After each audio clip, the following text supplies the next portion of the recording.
आए मौसम रंगीले सुहाने, जिया नहीं माने, तू छुट्टी लेके आजा बालमा। मरी में रूई के बरसते गाले देखकर सयाहों के चेहरे खिल उठे, तरंग में आ गए, खूब हल्ला गुल्ला किया। मलिका कोहसार पर मेले का सा समा नजर आने लगा। सर्दी बढ़ी तो मंचलों ने आग जला ली, उस पर हाथ तापे गए। नौजवानों की टोलियां मॉल रोड पर गश्त करती नजर आईं। सबने मौसम को खूब एंजॉय किया। बहुत अच्छा एंजॉय कर रहे हैं, काफी सुहाना मौसम है, एंजॉय कर रहे हैं, काफी बहुत एंजॉय कर रहे हैं, बहुत मजा आ रहा है। सवात में बर्फ के सफेद गालों ने हर चीज को ढक दिया और दरख्तों और इमारतों की छतों और सड़कों ने सफेद चादर ओढ़ ली।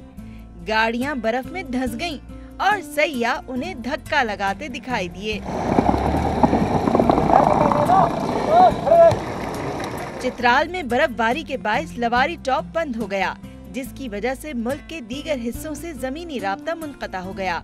महकमे मौसमियात ने मैदानी इलाकों में बारिश और पहाड़ों पर मजीद 2 रोज तक बर्फबारी की पेशगोई की है।